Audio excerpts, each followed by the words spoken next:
C'était le 18 janvier dernier, le Sénégal remportait la Coupe d'Afrique des Nations face au Maroc, une finale au scénario totalement fou. Et parmi les Eurochampions, un ancien du cru valenciennois, Moussa Niakhaté, défenseur de 29 ans, formé à Valenciennes. Du Mont-Oui au toit de l'Afrique, VFC Inside se penche sur l'histoire de ce joueur qui fait la fierté d'un club. Moussa Niakhaté est arrivé ici au Mont-Oui à 17 ans. Il est né à Roubaix, passé par le LOSC, Ouascal et Boulogne. Et justement, ce portrait de Moussa Niakhaté représenté ici au Mont-Oui avec tous les joueurs qui ont été formés dans le centre de formation et qui sont devenus professionnels, recrutés en U18 en provenance de l'USBCO. C'est donc à Valenciennes, ici, qu'il vient achever sa formation et débuter son aventure en professionnel. Et j'ai rejoint Simon Rowe, le directeur du centre de formation de Valenciennes. Bonjour. Bonjour. On est dans cette salle et on a cet énorme présentoir à l'effigie de Moussa Niakhaté avec bien sûr ses couleurs valenciennoises et ses couleurs des autres clubs qu'il a pu faire. Moussa Niakhaté qui est vraiment... c'est sa salle ici, c'est ça? Oui, donc on est dans sa salle, on est dans la salle de vie de Moussa, parce que Moussa est un joueur qui a été marqué par le centre, forcément, comme beaucoup de joueurs. Et à l'époque, sur un temps fort qu'on avait avec nos jeunes, sur une soirée où on récompense l'ensemble des jeunes de l'académie, que ce soit des plus petits aux plus grands. Il était venu passer la soirée avec nous et puis il avait tenu des mots forts à l'ensemble du public et des jeunes sur son parcours. Et puis derrière, il avait proposé de faire un don pour les jeunes du centre. Donc il nous a offert des choses pour la salle de vie. Donc c'était l'occasion aussi de mettre en avant un joueur qui a les valeurs du VFC, c'est-à-dire le travail, l'abnégation et la détermination. C'est un joueur que vous avez connu en 2016 quand vous êtes arrivé au VFC. Lui est arrivé quelques années auparavant, déjà au centre de formation à 17 ans. On vous a parlé un petit peu de son arrivée, de qui il était au centre de formation, de son profil. C'est un chouette garçon apparemment. Oui. Donc écoutez, moi quand je suis arrivé, donc j'avais la chance de le regarder avec la Ligue 2 puisque c'était un des jeunes joueurs du centre qui jouait régulièrement en Ligue 2. Moussa sur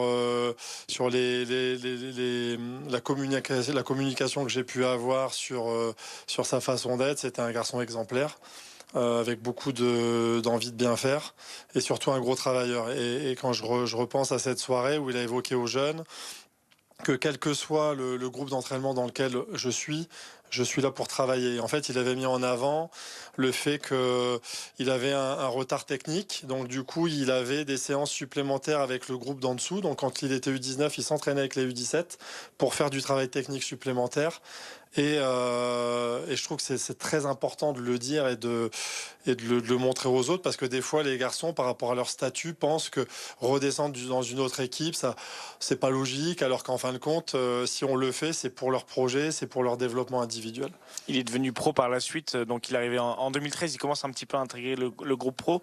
Son premier match dans le Grand Bain c'est le 20 octobre 2014, c'était contre Dijon, une défaite 3-0, il avait joué 6 minutes. Par la suite, quand vous étiez arrivé au club, vous le conseillez? Comment ça se passait autour de lui, l'encadrement et son développement dans le club? Écoutez, là, moi, quand je suis arrivé, il était chez les pros, donc il vivait là-bas dans le bâtiment des pros, donc qui est vraiment pas loin de notre centre, mais c'est un garçon qui était devenu titulaire indiscutable de l'équipe de Ligue 2, ce qui lui a permis d'ailleurs d'être transféré derrière au FC Metz. Rappeler aussi l'importance du VFC, qui est un club tremplin pour des joueurs formés qui jouent en équipe pro et qui après ont la chance de basculer sur des clubs de Ligue 1. On a beaucoup d'exemples. Donc, puis Moussa continuait forcément son beau parcours en travaillant parce que c'est ce qui le caractérise. Et puis il a eu la chance de vivre des expériences à l'étranger après Metz. Il a connu Mayence, il a connu Nottingham. Et puis là, c'est le capitaine de l'Olympique Lyonnais qui vient encore de gagner hier un match en Ligue Europa. Donc en plus de ce qu'il a vécu ici, voilà, il est champion d'Afrique. Donc on le félicite. C'est une vraie belle marque de fabrique du VFC, mais c'est surtout un très bel exemple. Il a joué en tout cas à Valenciennes en tant que défenseur central, mais aussi beaucoup latéral gauche. Oui. Il a progressé, il a été vraiment installé dans le système avec les changements d'entraîneur aussi. Il compte un but en pro au VFC. Est-ce que vous avez une idée duquel? Ah non, j'ai pas de souvenir. C'était une déviation de la tête contre Auxerre sur le terrain d'Auxerre en décembre 2016. Il avait permis au VFC d'accrocher le nul à Auxerre en Ligue 2. Par la suite, aujourd'hui, vous parlez de modèle aussi par le fait que c'est typiquement l'ADN du club. Il est né à Roubaix, il a joué au LOSC, à Ouascal, à Boulogne-sur-Mer, à Valenciennes.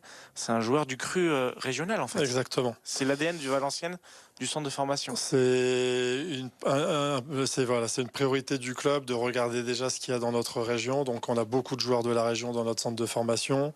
Et Moussa est un très bon exemple parce qu'en plus il a rayonné dans 2 clubs de la métropole lilloise qui sont des clubs où on a déjà récupéré de nombreux joueurs. Donc on a une région forte en football, on a des clubs amateurs qui travaillent très bien. Et puis voilà, nous on l'a récupéré quand il était à Boulogne. Donc voilà, puis il est venu terminer sa formation chez nous et sa post-formation pour après devenir le joueur qu'il est. Il a évidemment, comme il a été performant sur sa fin de formation, il a connu les équipes de France jeunes jusqu'aux espoirs. Et puis, oui, d'ailleurs, il est notifié dans les différents posters de cette salle de vie qui porte son nom, donc on l'a dit, avec justement ce maillot équipe de France jeune. Aujourd'hui, il porte le maillot du Sénégal, mais c'est important aussi dans son développement de montrer que le VFC met aussi des joueurs à l'international. Exactement. Comme cette année, on a eu la chance d'avoir un garçon qui a fait la Coupe du Monde, le petit Caïs Le Sueur, Coupe du Monde des 2008. On a un autre garçon qui est allé faire des rassemblements avec l'équipe d'Algérie pour la préparation à la CAN U17. Donc c'est un modèle justement, Moussa, sur ce côté. Il est champion d'Afrique désormais. Il y a peut-être des jeunes joueurs du centre de formation qui sont déjà dans des sélections de jeunes en Afrique, notamment avec cette CAN qui est importante. Ça donne des ailes à ces joueurs. Ils en parlent. Comment est-ce qu'ils analysent cette victoire? On a forcément entendu parler de Moussa. Après, oui, les jeunes s'identifient forcément à leur pays d'origine et ça reste des supporters, comme on a énormément forcément de supporters de notre équipe de France, puisque ça reste les meilleurs joueurs. Donc les meilleurs joueurs sont aimés, adulés et sont surtout de bons exemples. Donc Moussa est un très bon exemple pour tous ces jeunes. Si on revient sur Moussa, donc en 2017, il quitte le VFC, 78 matchs, toutes compétitions confondues avec Valenciennes. Donc on l'a dit, il jouera ensuite à Metz, Mayence, Nottingham Forest et aujourd'hui à Lyon, où il l'est toujours. Il est revenu justement avec l'OL en 2024, c'est la demi-finale de Coupe de France avec Valenciennes. Vous avez pu échanger avec lui. Il est venu voir un petit peu ce qui se passait au club. Alors moi, j'ai pas eu la chance de le revoir. Je sais que des anciens joueurs l'ont recroisé, mais voilà, j'ai pas moi de mon côté pu le recroiser. Et aujourd'hui, quand vous voyez ce parcours, il a 29 ans aujourd'hui, tout le parcours accompli, et justement, vous l'avez répété, capitaine de Lyon aujourd'hui dans une équipe qui performe.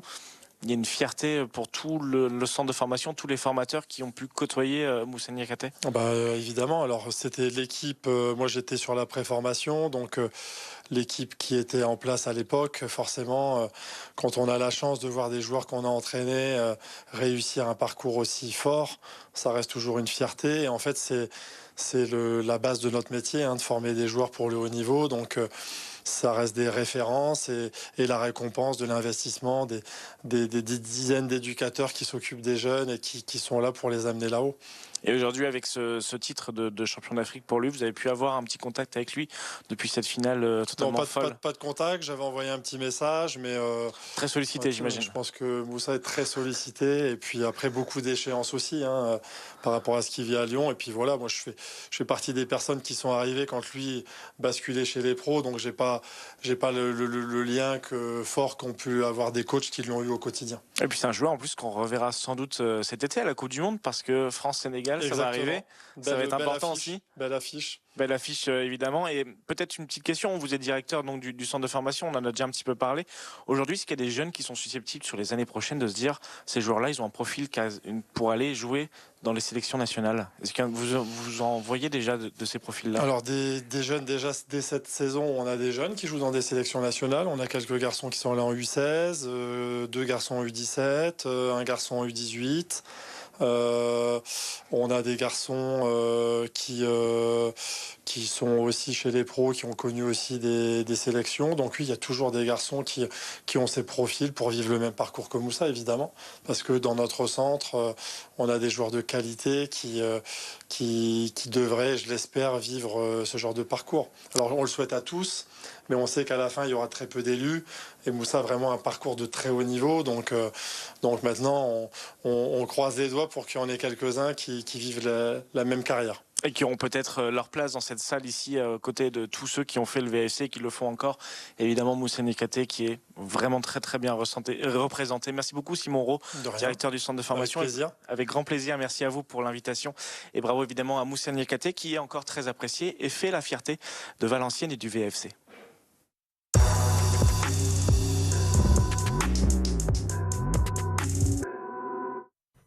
VFC Inside continue, on passe aux sportifs et on se penche sur le match de ce soir face à Saint-Brieuc. Match à domicile pour le VFC qui pourrait enchaîner 2 victoires de suite pour la première fois de la saison. Une opportunité à saisir grâce au probant succès chez le leader Rouen la semaine passée, à revivre de suite en images. Enfin en national, Valenciennes a signé une victoire de prestige vendredi soir sur la pelouse de Rouen, 2e du classement. Les hommes de Stéphane Moulin étaient attendus après 2 revers de suite. C'est Sakalou Niakate qui ouvre le score à l'heure de jeu pour les nordistes. Sérieux et appliqué, Valenciennes fait le break à la 84e par Stréder Apua. La réduction de l'écart par les Normands dans les arrêts de jeu restera sans conséquence. Le VAFC remonte à la 12e place au classement. Et grâce à cette victoire, Valenciennes se place 12e de national et se donne de l'air avec la fin du classement. Celle-ci justement occupée par l'adversaire du soir de Valenciennes, Saint-Brieuc, actuellement lanterne rouge. Et comme d'habitude, le match sera à suivre sur nos antennes BFM Grand Lille et BFM Grand Littoral. Prise d'antenne dès 19h15 pour un coup d'envoi à 19h30. Une victoire chez le leader la semaine dernière et alors forcément une victoire face au dernier à la maison. Eh bien l'équation n'est pas si simple. Il faudra se méfier du stade briochin selon Stéphane Moulin. Les mots de l'entraîneur en conférence de presse hier.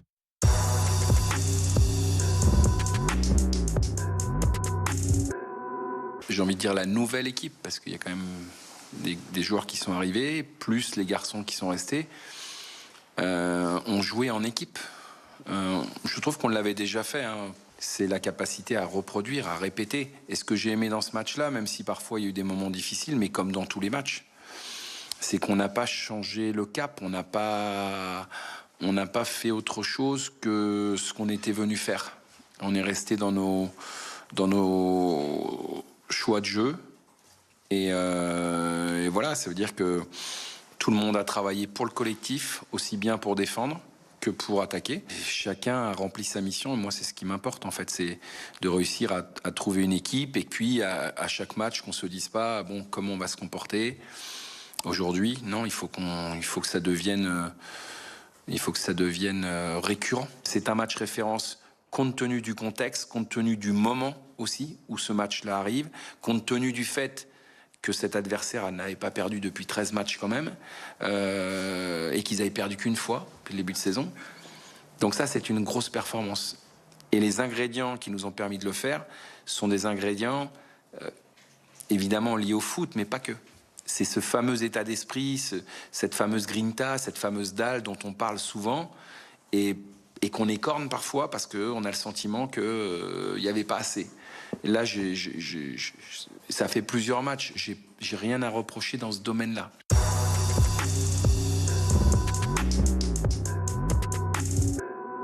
Il faut absolument gagner pour plusieurs raisons. La première, c'est qu'on est la seule victime de Saint-Brieuc et que voilà, c'est pas à mettre à notre crédit. Avec tout le respect que j'ai pour Saint-Brieuc, hein, c'est pas ça, mais ils ont gagné un match, c'est la vérité. C'était contre nous. Ce match-là, à l'issue de ce match-là, ça a tangué un peu pour nous quand même. Hein, c'était la 3e défaite d'affilée, donc je ne l'ai pas oublié. La deuxième raison, c'est que notre classement ne correspond pas du tout à ce qu'on espérait. Pour l'améliorer, il faut prendre des points. La troisième, c'est qu'on reste sur une défaite chez nous, contre Orléans. Et enfin, la dernière, c'est qu'on a l'opportunité de gagner un 2e match d'affilée. C'est pas parce qu'on a gagné chez le premier qu'on va battre systématiquement le dernier. Ce serait trop simple. Sinon, Dijon aurait battu Saint-Brieuc. Ils n'ont pas réussi. Sochaux aurait battu Saint-Brieuc. Ils n'ont pas réussi. Donc, et je l'avais dit avant le match de Rouen, et ça se confirme, la hiérarchie de ce championnat sur un match, elle ne veut rien dire. Depuis le tout début de semaine, on a bien mis en garde sur la difficulté de switcher, parce que quand on va chez le premier, on est concentré, on est appliqué, on est déterminé, parce qu'on sait qu'on n'a pas le droit à l'erreur. Mais c'est la même chose. C'est la même chose, parce qu'encore une fois, Saint-Brieuc, ils viennent d'accrocher Sochaux et Dijon. Le grand danger de ce match-là, c'est de penser que ça va être plus facile qu'à Rouen. Faux, archi faux. Ce sera un autre adversaire, un autre match, un autre contexte. Et chaque match a son histoire. Voilà, c'est pas moi qui le dit, c'est aussi l'expérience et le vécu.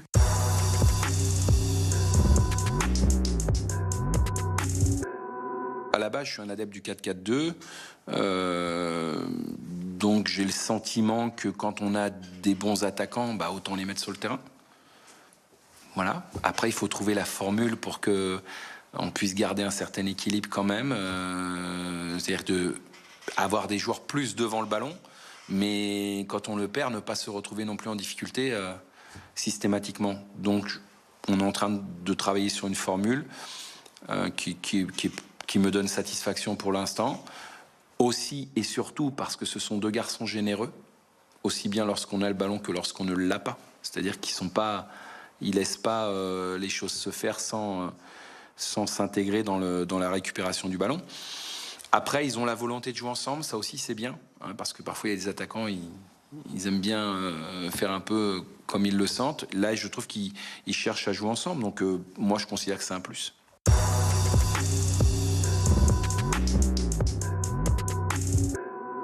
Il a pris conscience qu'il ne pourrait rien réussir de bien sans travail, sans sérieux, sans rigueur, sans attention, sans concentration. Donc ça, c'est des choses, c'est lui, ça lui appartient à lui. Nous, on propose, c'est le joueur qui dispose. Après, si on s'aperçoit que le joueur ne fait pas ce qu'on attend ou ce qu'on espère, on met un autre. Voilà. Et puis, j'aime bien ce genre d'histoire parce que il y a un moment donné, on se pose des questions de savoir s'il allait continuer avec nous parce qu'il n'avait pas le comportement d'un joueur professionnel. Et en même temps, ça s'entend, il est jeune. Donc voilà, on a récupéré un garçon qui a 19 ans. Voilà, 19 ans. Donc nous, on doit continuer. Enfin, on ne doit pas continuer. On doit lui apprendre son métier. C'est arrivé à peu près au mois de, je dirais, mi-octobre, début novembre.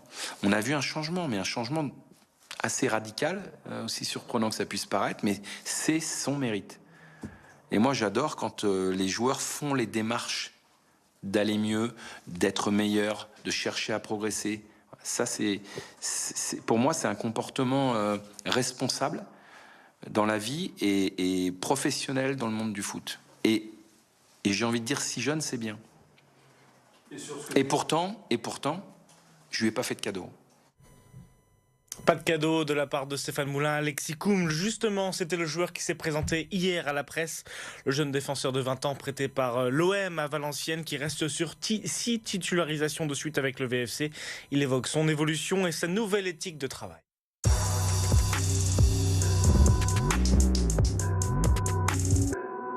Oui, la semaine s'est bien passée. On a été content après le match, mais on est rapidement passé à autre chose. On s'est concentré sur le match qui nous attend, contre le Stade Briochin. Et donc le groupe est, oui, content par rapport à la victoire, mais on est passé à autre chose pour travailler et préparer le match de ce week-end.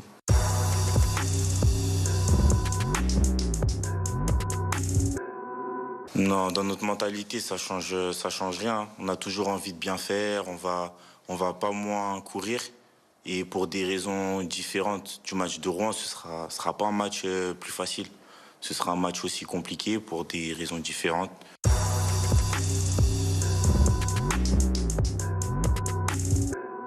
Je pense que ça a été compliqué, parce qu'il y a des matchs où on n'a pas forcément été bon. Et ces matchs-là, on a perdu, on les a pas gagnés. Et même les matchs où on a été bon, on n'a pas souvent été récompensé. Je pense notamment au match d'Orléans, où on fait vraiment un très bon match.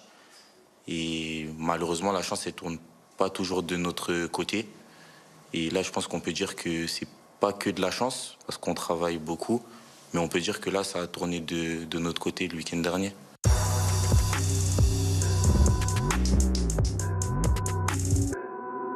Oui, petit à petit, j'ai pris mes marques. J'ai pris mes marques, même au niveau du travail, au niveau du groupe, du club, j'ai bien pris mes marques. Le coach me fait confiance, il me fait enchaîner des matchs.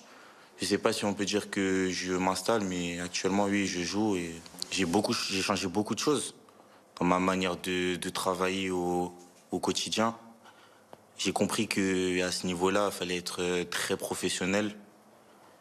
Donc oui, c'est passé par beaucoup de travail en salle, du travail après les séances, Après, il y a aussi l'alimentation, le sommeil, ce genre de choses. Je fais un peu plus attention à toutes ces choses-là, oui. J'étais moins pointilleux, on va dire. Je faisais moins attention.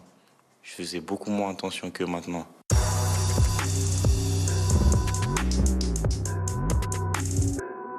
Je sais pas si c'est un déclic, mais j'ai parlé avec le coach, j'ai parlé avec Mathieu. Ils m'ont beaucoup parlé, ils m'ont motivé. Ils m'ont motivé et donc ça m'a donné envie de faire plus. Donc j'ai commencé à faire un peu plus et une fois que j'ai commencé, je me suis pas arrêté. C'est vrai que durant la première partie de saison, il a été assez dur avec moi, assez exigeant. J'ai pas tout de suite compris le message, mais après un peu de réflexion, qu'il soit venu me parler, j'ai compris que c'était pour mon bien en fait. J'ai compris que c'était pour mon bien, que c'était pas méchant, c'était pour me pousser, pour me motiver. Et une fois que j'ai compris ce message, je me suis mis au travail. Je me suis mis au travail et depuis ça va mieux.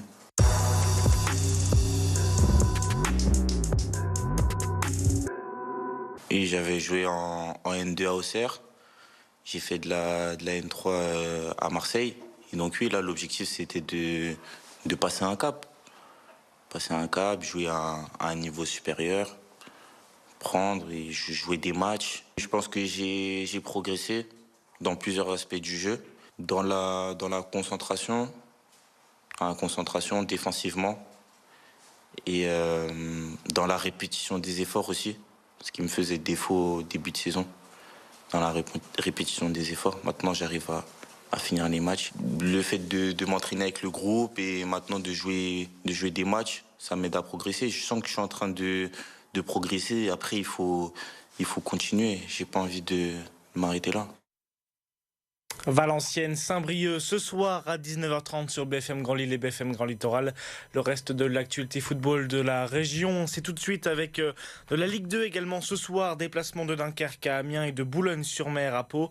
Pour la Ligue 1, rendez-vous demain. Le LOSC accueille Brest à 19h et le RC Lens ira au Paris FC. Rendez-vous 19h lundi dans COP Nord pour débriefer les rencontres des clubs de la région. Évidemment, bonne journée et bon match au VFC.